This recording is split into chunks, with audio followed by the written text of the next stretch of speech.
Hey everyone, it's Matt here. How's it going, everybody? This is your friend Will. Hope everything is going great with you. I can already tell because I'm sensing a lot of positive vibes coming from this direction. But anyways, today we're going to talk about a very important topic for all your startup founders. Let's get started, Matthew. Welcome back to another episode of Tech Kingpins. So you're a passionate founder with a brilliant product or idea, and you're looking to turn that idea into a full-fledged business. To help you start off, you're looking to get some funding. Hey, quick pause right here. Are you a tech founder who's looking to disrupt the status quo? Or are you a business leader who wants to stay current with what's happening in the tech industry? You should always consider subscribing to this YouTube channel because we'll always be talking about the hottest, newest stuff happening in the tech industry. And today we're going to help you improve your chances of raising your initial venture capital. Now, there's a saying that money isn't everything, but without money as a startup is very detrimental. So I'd rather have some money than not have money when I need to. Hence the importance of the scale of fundraising. Now, the first things you're going to need to look at is, why do you want to raise funding? And is it really necessary? You should always keep in mind that bootstrapping as long as possible can pay off better in the long run and actually save you down the line, because your share of the company will be more valuable, which means a smaller portion will be worth more to the investors. And this also means that you have more to spare when you're looking to make more funding rounds down the line. Anyways, you need to play your own devil's advocate. What that basically means is you need to be truthful to yourself and your investor when it comes down to fundraising. Think about this, right? What do you need the money for? Ask yourself this question. And if you can convince yourself, hey, I need the money to develop the product, or I need the money to scale up, right, to generate traction. And if you're able to convince yourself, then you can convince your investor. If you can't even convince yourself, I'd strongly recommend bootstrap and keep your current structure until you have some type of proof of concept or proof of market, right? If you don't need the money right from the beginning, don't try to talk to an investor, because you're going to run into the mistake of approaching someone without a clear objective or a clear goal. And 99.9% of the time, you're just going to end up wasting everyone's time. Not only will bootstrapping increase the value of your company's shares as you grow more traction, but it also proves to investors that this is more than just an idea. It shows that you know how to grow a company and make the most out of the resources that you are given. Now, investors are generally more forward-thinking. They care about the future more than the present, right? So when it comes down to fundraising, being resourceful is definitely more important than having a lot of resources, right? So if you have a strong track record of consistently overcoming obstacles or adversaries without having any resources, that's going to show that you're a really strong candidate for the investor, right? So that's another reason why you should consider bootstrapping yourself and just overcome obstacles as much as you can without having to resort to fundraising. If you absolutely require money, then you can look into other options like crowdfunding, for example, which can also show future investors that there is potential in your market if people are willing to help bring this idea to life without even expecting any shares themselves. Platform like Kickstarter can really help you raise funding without actually seeking an investor. Instead, you're talking to your end customer. And chances are, if you're able to generate traction by utilizing some crowdfunding platform, then the chance of you raise funding will be drastically higher when you actually talk to an investor.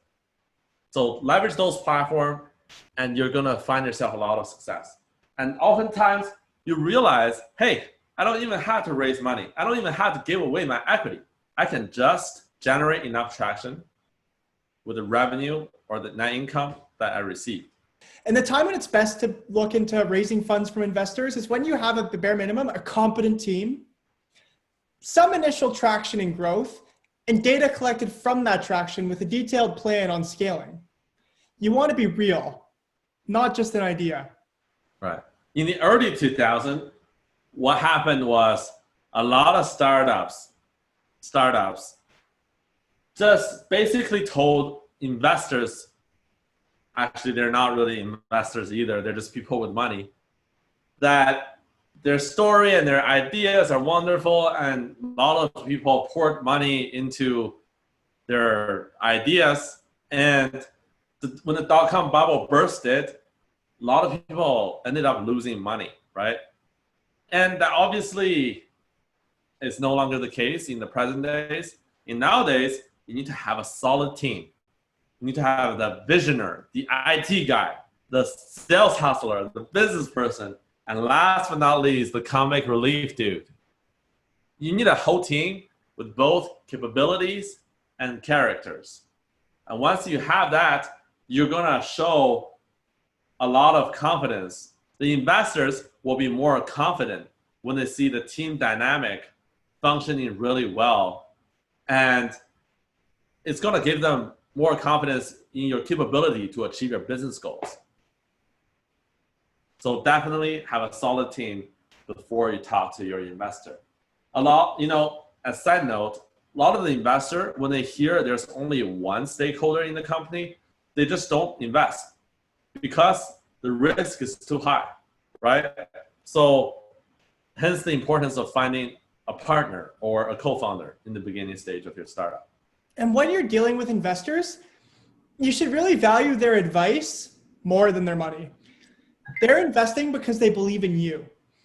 And if they also know that you listen to their feedback and value it and make them feel like they're a part of the team, they'll feel a lot more comfortable with your competency in growing the company, as well as lending you the money.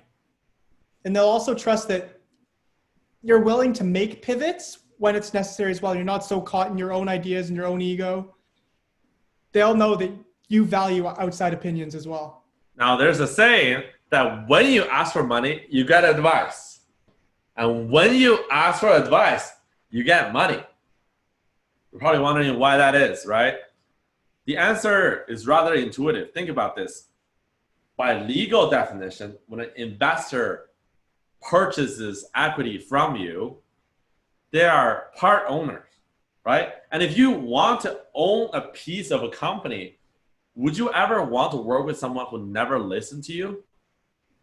So hence why when you ask for advice and you actually value their advice, their opinions, it gave the investors more confidence, because at the end of the day, it's not just about making money. It's about developing a long-term relationship. It's about doing meaningful work together and build something that is both profitable and also meaningful, right? And if you're not that kind of person who listens to others or advice, if you don't value opinions of the other people, then you're probably not a good fit. You may be talented, but you're not a good fit for the investor. And that also means that chances are, right, you have a big ego. So if you actually listen to other people's advice and actually give feedback based on your own critical thinking, that shows that you have the humility to listen to others. And you have the ability to critically digest and internalize other people's opinions. And the investors really value these qualities in founders.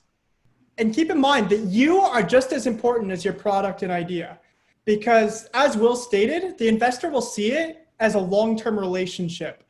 And they want to make sure that when they're choosing somebody, that person is compatible with them. At the end of the day, don't raise money just because you want money. Raise money because you need money. And when you raise money, also pay attention to the actual investor who you are partnering up with. Because once they give you money, it's no longer just a business with an investor, but instead, it's a relationship together, right? Keep those things in mind. I hope these opinions or suggestions can help you, Matthew, let's hit them with one of those. So there you have it. What do you guys think? Do you guys know any founders who failed to win over investors? And if so, what happened? Let us know in the comments down below. Don't forget to hit that like button and subscribe for more content. Otherwise, stay safe, stay happy, and keep hustling, guys. See you next time.